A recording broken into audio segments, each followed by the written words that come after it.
Que a graça e a paz de Deus, nosso Pai, e do Senhor Jesus Cristo esteja convosco, esteja no teu lar, preciosa e amada Ezer, mulher do original de Deus, e homens valorosos, preciosos do Pai. Sejam muito bem-vindos a mais um estudo aqui na sala do Ministério Ezer, Mulheres com o propósito de viver a cultura do Reino de Deus. Hoje nós vamos falar sobre liderança na família. E para tratar sobre esse tema, o pastor Luiz Augusto estará falando sobre liderança na família. Estamos no mês de liderança saudável aqui no Ministério. O chamado para a liderança ele é um padrão constante na Bíblia, nas Sagradas Escrituras, e não deveríamos e não poderíamos passar, né, sem tratar sobre este tema, liderança saudável. E nada melhor do que tratar sobre esse tema o pastor Luiz Augusto, que também é professor em liderança cristã. Antes de passar a palavra para o pastor, eu vou fazer este momento de oração. Você que está chegando agora, seja muito bem-vinda. Você que está assistindo e irá assistir pelo YouTube, seja muito bem-vindos. Então, vamos orar. Pai de amor, bondade e graça, eu te louvo e te agradeço, Senhor, por mais esse dia. Te agradeço pelos livramentos, pelas bênçãos que o Senhor nos concedeu até aqui. Pai, obrigado pelo presente que o Senhor nos concede neste dia.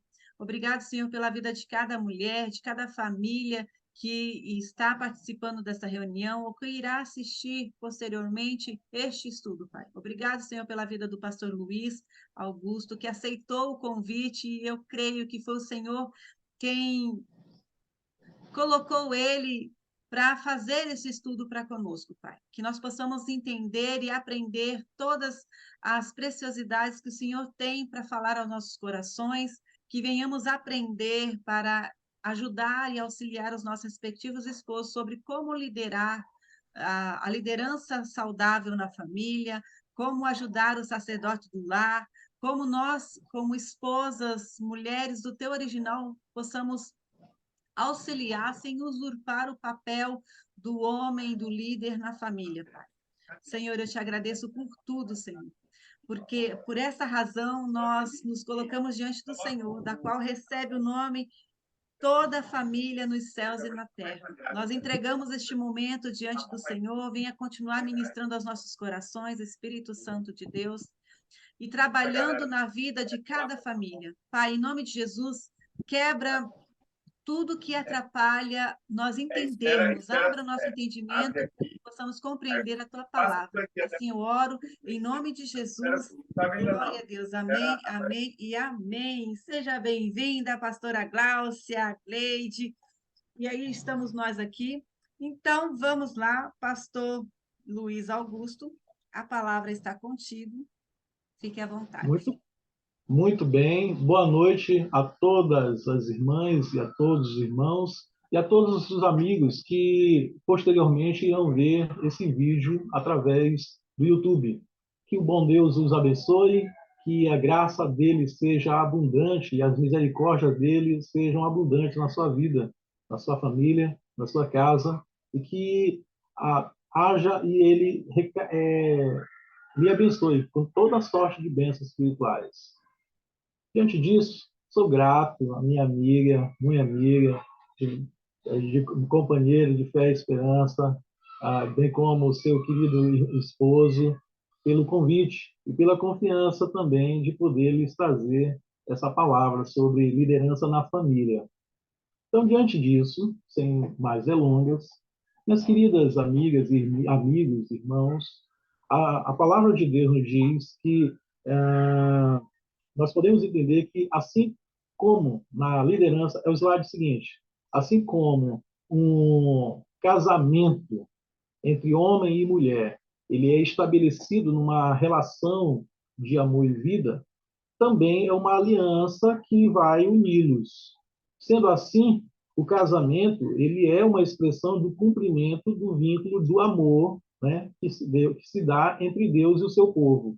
Para clarear isso melhor para vocês, todos nós sabemos a história de Êxodo capítulo 20, que diz respeito à entrega das leis que Deus deu para Moisés bem como para com o seu povo. Essa lei, se vocês prestarem bem atenção, ela é um vínculo, ali é um casamento que Deus está fazendo com o seu povo. E quais são esse casamento? É um contrato de duas vias, né? E nele Deus está exigindo que a sua noiva, que é a sua igreja, ela que está casando com ele, que tenha, olha, você é só minha, você é exclusiva minha, eu vou te dar o meu nome, eu sou o seu amado e você é a minha amada. Você não vai se envolver com outras pessoas, eu vou lhe dar toda a sorte, vou suprir todas as tuas necessidades. Então, o que acontece? As leis, os 10 mandamentos, ela diz respeito a um casamento que Deus está fazendo com o seu povo e como esse povo deve se comportar diante de seu Deus. Então, diante disso, nós entendemos que a família ela não aconteceu simplesmente e ela nem se desenvolveu com o tempo dentro de um contexto social. Por que a gente diz isso? Porque a família ela foi planejada. E foi planejada por quem? Foi planejada por Deus. Né? Deus a fez a existir e a fez existir a partir de uma palavra. Então, diante disso, a formação, o propósito, da família foi estabelecido pelo próprio Deus, conforme vocês podem ver, por exemplo, lá em Gênesis, capítulo 1, versículos 26 e 27. Pois a palavra de Deus nos diz nesse texto, ele nos diz assim: também disse Deus, façamos o homem à nossa imagem, conforme a nossa semelhança, tenha ele domínio sobre os peixes do mar, sobre as aves dos céus, sobre os animais domésticos, sobre toda a terra e sobre todos os répteis que rastejam pela terra. Criou Deus, pois, o homem à sua imagem, a imagem de Deus o criou, homem e mulher o criou. Então, como um vínculo, né, no ser trinitário, Deus Pai, Deus Filho e Deus Espírito Santo, aqui é um vínculo de vida e amor, como um vínculo que há entre Deus e as suas criaturas que são portadoras da sua imagem. E aí essas criaturas que são portadoras da imagem de Deus, imagem de semelhança, aí é um vínculo de vida, aí é um vínculo de amor. Assim, também se diz respeito o vínculo do casamento.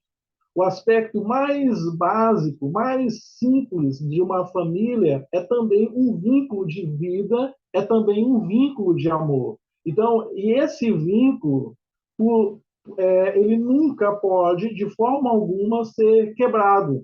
Por isso que quando eu digo quebrado, essa diz respeito à questão do divórcio. Então, Deus, ao abençoar a família, o que ele faz? Ele deu poder, ele deu habilidade, ele deu desejo para o homem e para a mulher serem marido e esposa e de serem, lógico, pais, como consequência dessa união entre esse casal. Então, Deus, ele não só deu o desejo, ele não só deu a habilidade, ele não só deu a autoridade, e ele não só deu o amor para que a família pudesse existir. Por que digo isso? Porque, a partir de então, a família formada, nós convenhamos, nenhum de nós tem uma família, um casamento perfeito. Todos nós temos momentos difíceis nos nossos lares. E a pandemia, conforme esse grupo aqui nasceu na pandemia, ele veio a demonstrar isso, né? Ele veio colocar em negrito algumas dessas crises que aconteciam no nosso casamento, na nossa família. Então, diante disso, surge então a crise na liderança na família. E essa crise na liderança da família, ela ocorreu, tá? A partir do momento em que Eva ela resolveu assumir um papel de iniciadora quando ela foi dar ouvido a Satanás e ela levou com isso o seu marido a fazer o mesmo. Ou seja, os dois tanto Eva quanto Adão, eles violaram o mandamento do Senhor, a ordenança do Senhor de não comer daquele fruto. E Eva, então, com isso, ela tomou a iniciativa debaixo da influência e debaixo da liderança de Satanás. E o resultado disso qual foi? Foi devastador. Foi devastador para o casal, foi devastador para a família que estava ali sendo formada, foi devastador para a natureza, foi devastador para o mundo, para o cosmos, foi devastador para todos nós. Então, a... mas Deus, ele disse assim, Eva, tudo continuará como antes. E você não irá assumir a posição de liderança. Como assim? A ordem da criação continuará. Então, diante disso, nós vamos pensar agora 4 razões, que é o slide seguinte, por que a liderança do marido ela é chamada de liderança peremptória, né? Para que possamos, assim, elucidar melhor aqui para as irmãs. Primeiro, por que é isso? Primeira coisa, por que essa liderança masculina ela é peremptória? Porque a primeira ele tem que amar. É um dever dele, ele deve amar, né? Então, o homem, ele deve ser o primeiro, vejam bem o que eu vou dizer, ele deve ser o primeiro a expressar o amor no relacionamento, tanto no namoro, na fase inicial, quando estão se conhecendo com este, como no casamento. Então, cabe ao homem aumentar o amor, conforme nos diz o Senhor na sua palavra, em Efésios capítulo 5, versículos 25 até o versículo 28. Né? O que nos diz nesse texto aí? O texto nos diz assim: maridos, amai vossa mulher, como também Cristo amou a igreja, e a si mesmo ele se entregou por ela, para que a santificasse, tendo purificado por meio da lavagem de água pela palavra, para o apresentar a si mesmo igreja gloriosa. Então, sem mácula, nem ruga, nem coisa semelhante, porém ela santa e sem defeito. Assim, também os maridos devem amar a sua mulher como ao próprio corpo. Por quê? Quem ama a esposa, a si mesmo se ama.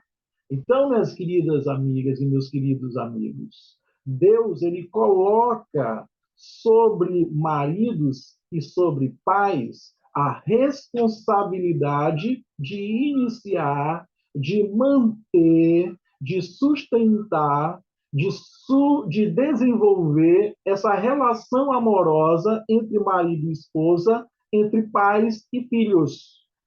Então, mas, infelizmente, isso não tem sido uma realidade, né? Em grande parte das famílias, porque existem muitos pais que são irresponsáveis, pais que abandonam as suas mulheres, pais que, quando recebem dinheiro, passam semanas sem aparecer em casa, só voltam depois e já aprontaram tudo e fizeram de tudo da bobagem lá fora. E aí, quando chegam, são violentos, espancam. Então, há uma série de coisas terríveis que acontecem no dia a dia. Isso é uma realidade muito grande em diversas famílias, e muitas mulheres sofrem muito com isso, muitos filhos sofrem com isso, dada a irresponsabilidade de seus esposos que não cumprem o seu papel, aquilo que Deus quer que o homem faça. Tá? E aí, então, o que acontece? Então, mas o princípio bíblico é que cabe ao marido a prerrogativa desses maridos serem como Deus, ou seja, de serem representantes de Deus, porque Deus ele tanto amou ao ponto de entregar-se a si mesmo, entregar o seu filho, né? Este é o tipo de amor que Deus demonstrou e esse é o tipo de amor que cabe a cada um de nós homens demonstrar para a nossa esposa e para com a nossa família, né? Esse amor sacrificial, esse amor de entrega, esse amor que, se possível, entregarmos a nossa própria vida em favor da nossa família. E aí, então, temos a segunda razão porque a liderança do marido é chamada de liderança peremptória. Qual é a segunda razão? É que o homem ele deve exercer autoridade. A autoridade deve ser exercida pelo homem. A autoridade, entendam bem, não é o poder bruto, né? Os homens eles exercem a sua autoridade, né, dizendo como você deve fazer isso como um filho de Deus. Então, o homem ele exerce a sua autoridade como filho de Deus. No Salmo 78, nos versos 1 e 2, esse salmo ele nos dá um bom exemplo como um pai ele exerce a sua autoridade, né? Lá em Provérbios 1, verso 8, em Provérbios 4, no verso 1, e em Provérbios 8, 32, um pai, lá nesses textos, ele diz assim, ó, filho meu, ouve o ensino de teu pai e não deixes a instrução de tua mãe. Ouve, filhos, a instrução do pai e estai atentos para conheceres o entendimento. Agora, pois, filhos, ouve-me, porque felizes serão os que te guardarem os meus caminhos. Então, isso, meus irmãos, minhas irmãs, não é somente ensinar, não é somente orientar, mas isso é também, é sobretudo, exercer autoridade. Então, o homem, ele exerce essa autoridade até quando ele demanda essa questão, a ordenança de que os filhos devem obedecer às suas mães, de igual forma. Então, diante disso, a terceira maneira de que esse homem, forma peremptória, de que o homem deve liderar a sua família, qual é? É através do que está escrito lá em Provérbios 13, 16, que diz aos homens que o pai e o marido devem demonstrar capacidade em liderar. Convenhamos, tem muitos homens que são fraquinhos, fraquinhos, fraquinhos, fraquinhos, fraquinhos, que não tem, são muito fracos, ali não tem gana. Então, mas homens, eles são chamados para serem líderes. Homens são chamados para serem professores. Homens são chamados para serem planejadores. Apesar de uns homens terem mais habilidades do que outros, Deus, o que ele faz? Na sua providência, ele guia homens, ele habilita homens, ele capacita homens. Deus lhe dá todo tipo de capacidade para que esses homens possam exercer suas funções, dos quais esse mesmo Deus os coloca nesse lugar onde esses homens estão, ou nessa família onde eles estão. Então Deus vai capacitá-los. Agora, esses homens precisam ter temor ao Senhor, esses homens precisam confiar no Senhor, esses homens precisam amar o Senhor, esses homens precisam ser crentes. Ser crentes, tá? Por quê? Aí sim, vem em quarto lugar, a quarta razão, porque a liderança do marido ela é chamada de liderança peremptória. Por quê?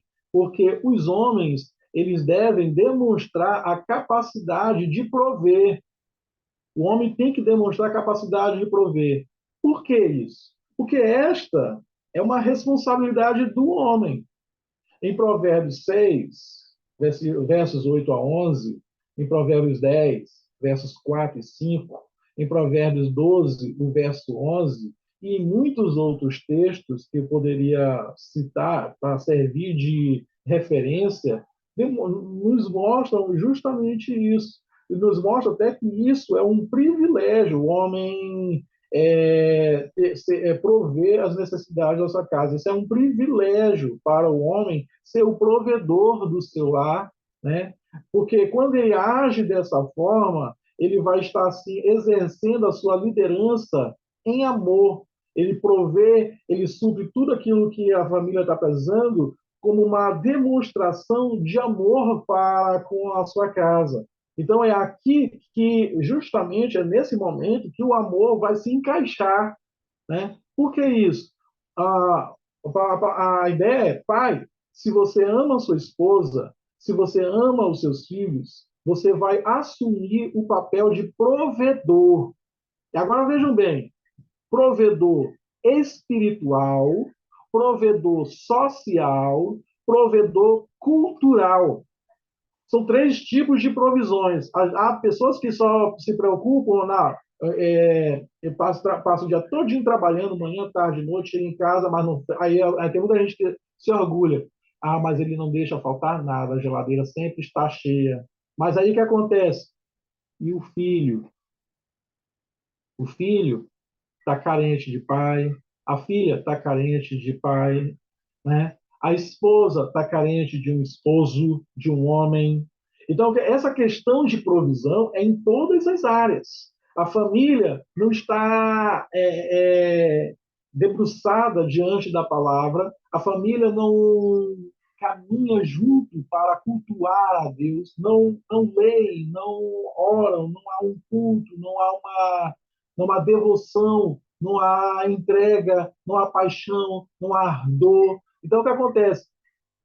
Essa questão de provisão não é só questão de deixar, olha, o dinheiro está todo aqui, faz a dispensa. Não, não é só isso, não. É muito mais. E Deus, que é o criador da família, que é o sustentador da nossa família, ele que fez a família e foi muito bom, né? Isso é muito bom. Ele que sabe todas as coisas, ele sabe que nós temos carências em todas essas áreas, tá? Então, o que acontece? Então, o pai, a gente precisa entender, o homem precisa entender que esse é um privilégio dos maridos que exercem a sua liderança na família debaixo de Deus, que é o que provê todas as coisas, porque quem é que faz o milagre de fazer com que o nosso salário consiga, por mais que acabou, mas ele nos supre todas as nossas necessidades ao ponto de não passarmos fome, ao ponto de não morrermos por falta de recursos, porque assim como Deus vai suprindo cada dia mais as nossas necessidades. Vocês, mulheres que são especialistas, faltou, rapaz, eu só vou ter dinheiro agora no outro mês, e o que eu pude comprar só dei sair. A mulher que faz o ovo corta em cruz. Vocês fazem milagres acontecer, né? Mas dentro da criatividade que Deus nos deu. Mas aonde que eu quero chegar com isso tudo? É que é uma passagem no Novo Testamento que nos chama bastante atenção, e essa passagem está lá em Efésios 6, versículos 1 e 2. Lá, essa passagem diz assim: Filhos, obedecei a vossos pais, né, no Senhor, pois isto é justo. Aí diz, honra teu pai e tua mãe. Agora vejamos aí o verso de número 4. O verso número 4 ele diz, e vós pais, não provoqueis vossos filhos a ira, né? Mas criai-os na disciplina de uma estação do Senhor. E aí, então, o que acontece? Faça, esse verbo fazer aí, é o seu dever, né? Como é que é o seu dever? Como é que o homem faz tudo isso? Amando os filhos, treinando-os com autoridade, instruindo-os. Vejam bem, eu gosto muito de uma frase de John Maxwell. Ele tem um livro chamado O Líder 360 Graus, e ele demonstra nesse livro que você pode ser um líder sem, por exemplo, ter a necessidade de ser o presidente, ser o diretor, ser o pastor, ser o presbítero, ser o diácono, ser alguém ah, nessa área. Mas ele diz assim: você pode ser o líder no lugar onde você está, você pode influenciar todas as áreas. Então, o que acontece? O líder de uma família deve ser o homem, o pai. E ele deve influenciar os seus filhos, a sua esposa, a sua casa, em todas as áreas onde ele está. É 360 graus, de frente, de lado, de trás. Então, o que acontece ao redor, à sua volta? E assim, cada uma dessas pessoas na sua família. Então, nós estamos treinando esses futuros pais do futuro, que vão formar as suas famílias. O que a gente está ensinando para essa galera? O que a gente está ensinando para esse povo, para esses meninos, para essas meninas? Então, o que acontece? Que tipo de liderança nós estamos demonstrando? Uma liderança fraca, aquelas em que eles não vão se sentir seguros, confiantes. Então, o que acontece? Os nossos filhos estão nos vendo, estão vendo isso, e eles vão levar isso para os seus outros relacionamentos, e se é que eles vão levar, porque alguns, rapaz, eu não quero me relacionar, não quero constituir uma família semelhante a essa que eu vejo dos meus pais. Então, meus queridos irmãos, meus queridos amigos, diante disso, isso mostra para cada um de nós que essa questão dessa provisão do homem, ela é muito importante. Não é só questão de dinheiro, é em todas essas áreas que eu estou falando. Então, diante disso, nós devemos olhar para Cristo como um modelo. Cristo, ele é o modelo da família, ele é o modelo de liderança. Então, procure ser como Cristo na família. Assim como Cristo é o modelo para a sua igreja, demonstrando amor, demonstrando autoridade, demonstrando capacidade, demonstrando prontidão para prover. Então é por isso que o marido ele nunca deve agir de modo individual, de modo egoísta, de modo tirânico, visto que essa atitude ela é proibida pelo próprio Deus também, né? Por quê?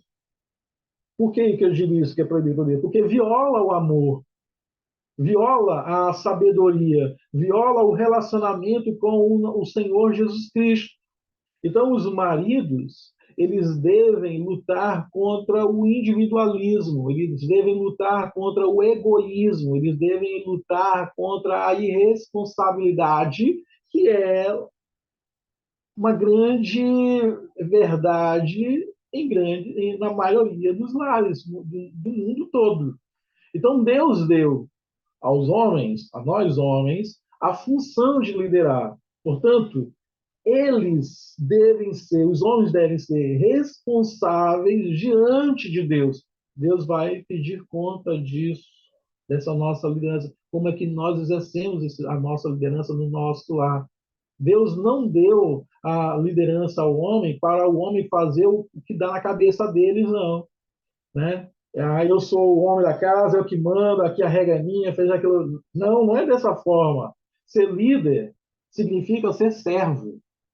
Então, o pai, ele não é só um líder, mas ele também é um servo do seu lar. Então, se o marido persistir agindo contrário ao mandato do Senhor, esse marido estará renunciando o seu papel na sua família. Ele vai perder essa família pelas suas próprias mãos, pelas suas próprias escolhas, pelas suas próprias decisões e por muitas vezes por ser bruto, né? Por ser ríspido, por ser grosseiro, né? E agora vamos para o próximo slide, que vou falar sobre o papel da esposa na família.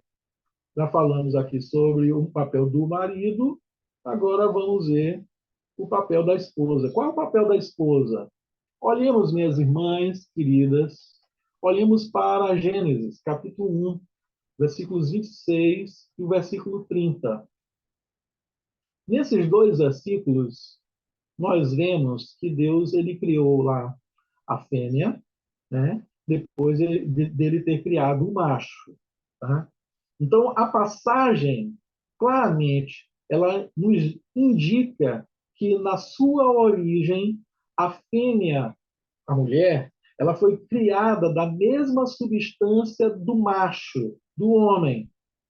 Ou seja, ela não é inferior quanto ao seu ser, quanto como pessoa.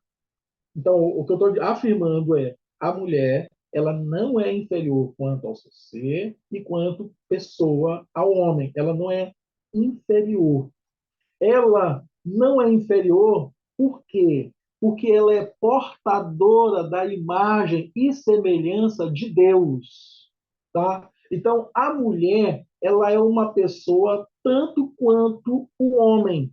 Então, assim como o macho a fêmea é também a imagem do Deus Trino, Deus Pai, Deus Filho e Deus Espírito Santo, e em decorrência disso, em consequência disso, a mulher, ela possui o seu próprio relacionamento pessoal e espiritual com Deus.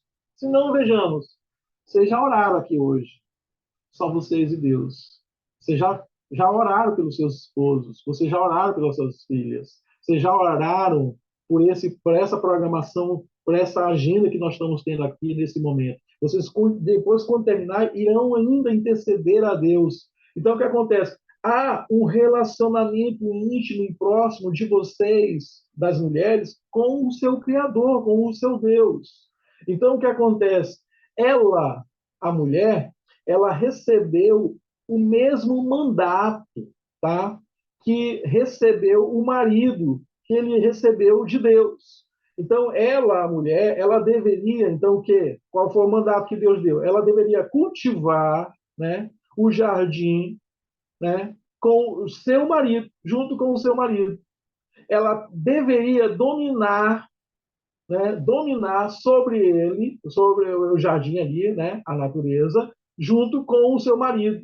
Então, ela deveria o que a mulher ser frutífera e deveria o que povoar a terra. Ambos receberam esse mandato de Deus, tanto o homem quanto a mulher. Lá no capítulo 2 de Gênesis, ela, a mulher, juntamente com o seu marido, ela recebe o mandato espiritual de Deus. O que é o mandato espiritual? É de continuar a andar com Deus. A mulher tem que continuar a andar com Deus. Então, ela, a Eva, e Adão, seu marido, eles são proibidos, ambos são proibidos de comer do fruto da árvore. Ambos recebem o mandato social de serem frutíferos, todos os dois. Então, por isso que lá em Gênesis, capítulo 2, versículos 18 até o versículo 20, a mulher, ela é chamada Ezer, auxiliadora, né? Ela deve capacitar como auxiliadora, o que a mulher tem que fazer? Ela deve capacitar o homem a cumprir a sua humanidade na sua totalidade. Então, é a mulher que auxilia o homem a ser cada vez mais humano, né? A ideia aqui é o seguinte, é que quando Deus diz que vai fazer uma auxiliadora para Adão, ele estava dizendo assim, Adão, eu darei a você alguém que espelha um outro aspecto da minha imagem, Adão. Vou te dar uma outra pessoa que vai espelhar um outro aspecto da minha imagem, Adão. Eu darei a alguém, Adão, que ficará ao seu lado. Não alguém que é infinitamente melhor como pessoa, ou que é inferior a você, Adão, mas que é igual a você, Adão, e irá me representar de uma forma única para, para você. Então, a mulher, como auxiliadora, ela é representante de Deus no nosso lar, como auxiliadora. Então, o que acontece, irmãos? Ela, a mulher, como portadora da imagem de Deus e da sua semelhança, ela irá representar a Deus como alguém que vai ficar ao lado do homem para auxiliá-lo a permanecer cada vez mais firme, a ajudá-lo, ajudar o homem a entender que ele nunca, nunca estará só. Então, foi dado à mulher esse papel magnífico. Então, ela, a mulher, ela espelha a Deus em vida, e isso significa que o homem necessita de auxílio, não somente de Deus, mas de alguém que represente Deus. Vocês, mulheres, representam Deus nas nossas casas, nos nossos lares, na nossa família. Vamos para o próximo slide.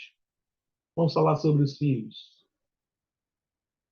Em relação aos filhos, nós temos que entender que nesse princípio de liderança, demonstrar para os nossos filhos que nós temos confiança neles. Temos que demonstrar que temos confiança neles. Assim como Deus nos confia as suas possessões mais preciosas, nós temos que confiar nos nossos filhos. Os pais, eles são chamados a viverem essa confiança. Todos os pais são chamados a viver essa confiança. Nós temos que confiar nos nossos filhos. Nós devemos fazer isso, primeiramente, para confiar nos nossos filhos, primeiro a gente tem que confiar no Senhor, né? Um exemplo, ah, os filhos de vocês, nossos filhos, chegam até nós, mãe, ou pai, eu já estou indo, eu quero ir ao cinema, quero assistir um filme e tal. Você vai com quem? A pergunta natural com ele. Chega aqui, ó, quero essa sessão, quanto é? Tá. Aí você, tudo bem, aí você vai, velho, vai, meu filho. Tá precisando de quanto? Aí você, beleza. Você está demonstrando que confia nele. Você está demonstrando que você deposita confiança no seu filho. E aí o que acontece? Nós devemos fazer sempre isso, primeiramente, porque confiamos no Senhor que irá guardá-lo, que irá protegê-lo, que irá cercá-lo por de trás e diante, até melhor do que cada um de nós. Então, Paulo, confiar no Senhor. Então, o Salmo, por exemplo, o Salmo 78, né, ele nos ensina que os filhos eles devem ser ensinados a confiar no Senhor. Os nossos filhos eles têm que ser ensinados a confiar no Senhor. De vez em quando eu me pego aqui em situações, né, que falta alguma coisa, aí minha filha, papai, eu estou precisando disso. Minha filha, só vai ter se Deus fizer algum milagre, um anjo visitar nossa conta, fazer alguma coisa nessa área. Ela, tá bom. E ela fica esperando. Aí, no dia, aí eu disse, olha, vai ser possível. O anjo visitou. Aí ela, tá vendo como a gente tem que confiar em Deus? Então, o que acontece?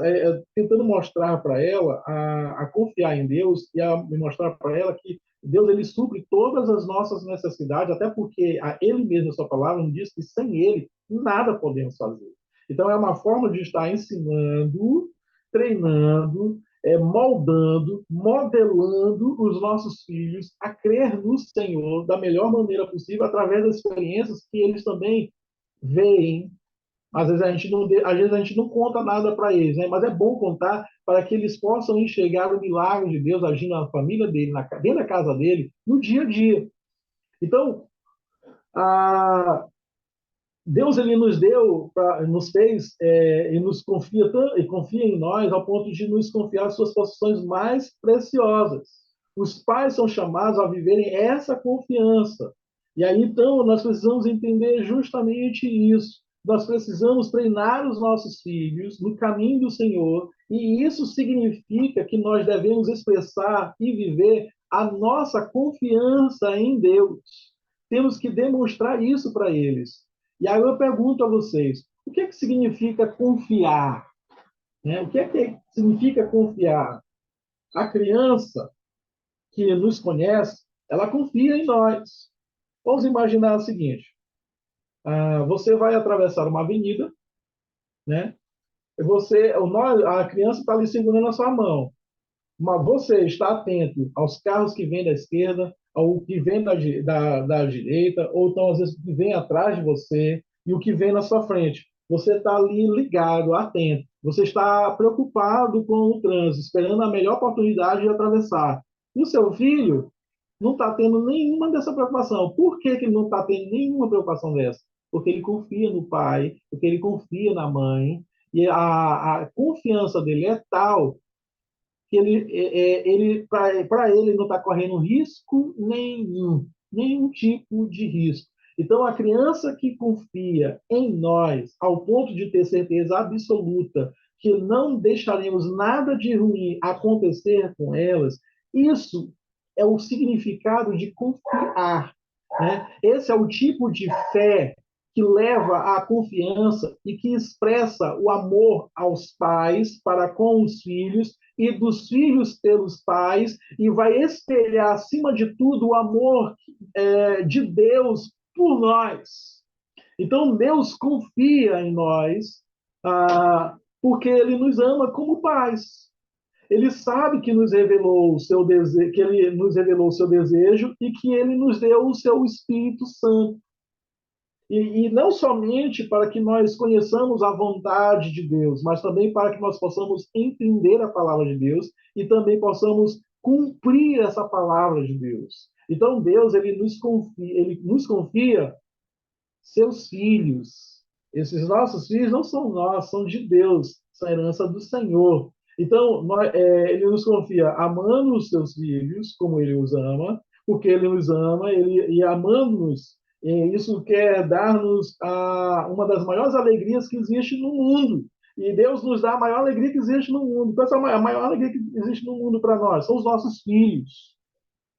Então, como isso? Juntamente com o amor, juntamente com a confiança, juntamente com a alegria, vem o quê? A responsabilidade que nós, como pais, como líderes da família, nós temos de preparar essas criaturinhas ou essas criaturas que são portadoras da imagem de Deus, que são os seus agentes de Deus, que são os servos de Deus, para eles serem futuramente os líderes de suas famílias e servos do reino de Deus. Então, logo, os filhos devem ser portadores da imagem de Deus, assim como nós, os pais, somos portadores da imagem de Deus. É interessante que quando Deus chamou Abraão para que ele intercedesse por Sodoma e Gomorra e as outras cidades ao redor, ele comenta com os anjos, né? Há um comentário ali com os anjos que Abraão ele deveria saber o que Deus faria.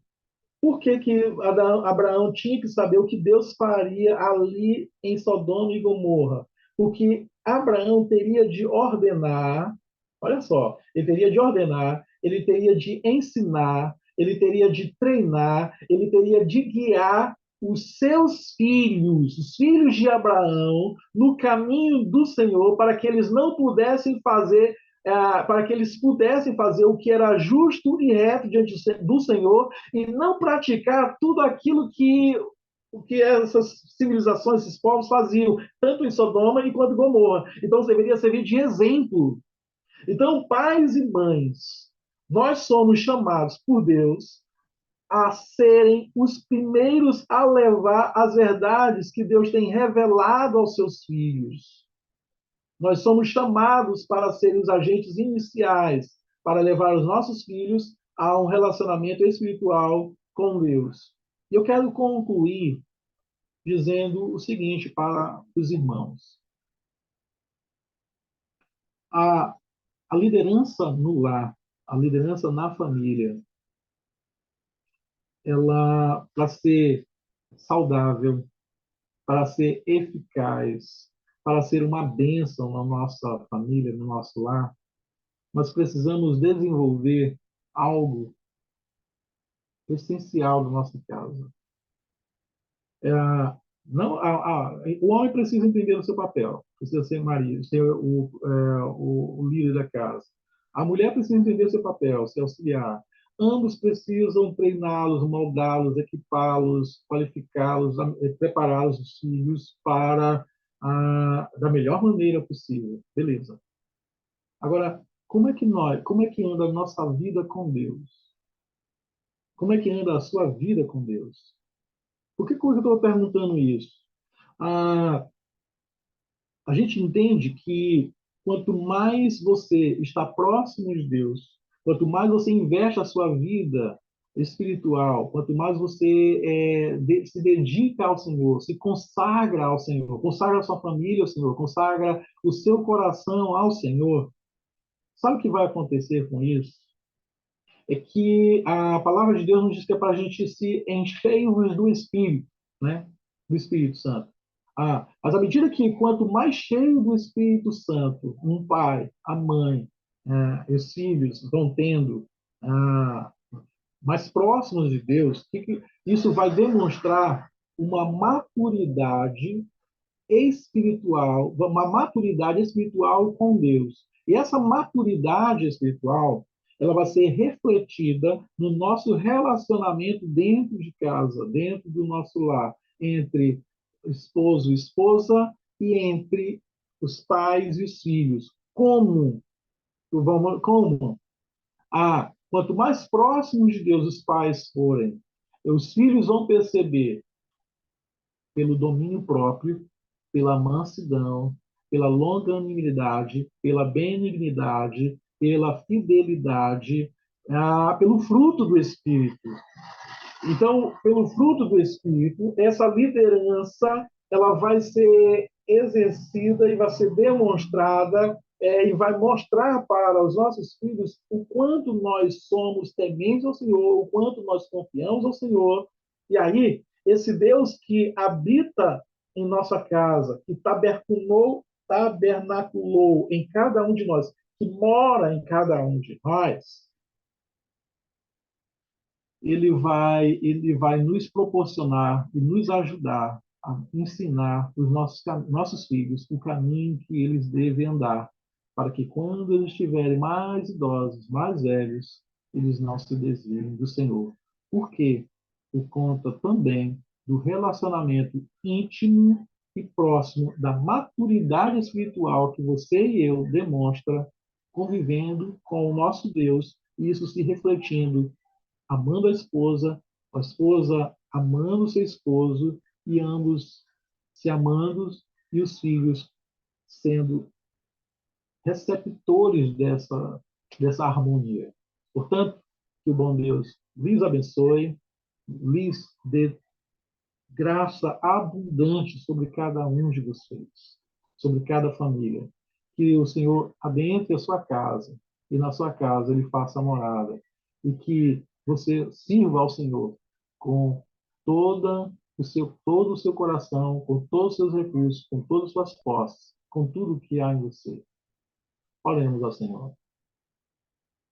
Deus Santo, Deus querido, louvamos o teu santo nome, Senhor, porque tu és o nosso Salvador, porque tu és o causador da vida, o doador da vida, porque tu, ó Deus, nos deu a graça e a misericórdia de termos, ó Deus, os nossos esposos, os nossos filhos. Portanto, Senhor, nós pedimos que tu nos dê sabedoria, que tu nos dê, Senhor, compreensão, entendimento da tua palavra, para que possamos vivê-la da melhor maneira possível, para que possamos, Deus, aplicar isso nos nossos corações. Proteja, Senhor, os nossos filhos, nos guarde, Senhor. Que o Senhor, portanto, nos abençoe, que o Senhor faça o seu rosto resplandecer sobre as nossas famílias, que o teu rosto brilhe ao nos ver, porque ao nos ver, tu vendo, ó Deus, o teu filho habitando em cada um de nós e na nossa casa.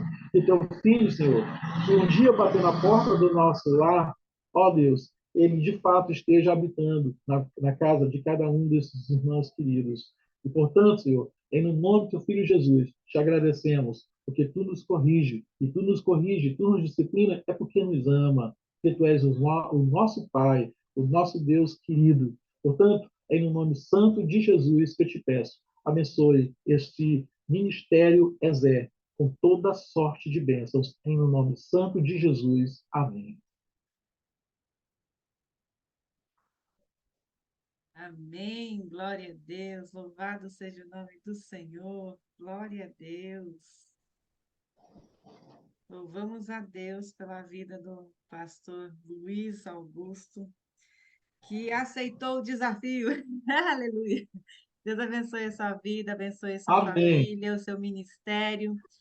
Abençoe cada Ezer que conseguiu entrar aqui conosco no ao vivo e aquelas que irão assistir posteriormente. Sabemos que hoje a internet de algumas não está colaborando, mas nós temos o YouTube, né? Então vamos deixar aí para as irmãs assistirem também pelo YouTube e serem abençoadas. Louvado seja o nome do Senhor. Gratidão, pastor. Contaremos com a sua presença em outros encontros também. Louvamos a Deus Certeza. pela sua vida, pela vida da pastora Gláucia, da Gleide Guedes, da irmã Faustina. Deus abençoe as suas famílias, os seus lares. Que o Senhor vos abençoe e vos guarde, que o Senhor faça resplandecer o rosto dele. Amém. Tenha misericórdia de vós, o Senhor te dê a paz. Deus abençoe. Boa noite. Boa noite. Boa Paz do Senhor, noite. querido. Glória a Deus.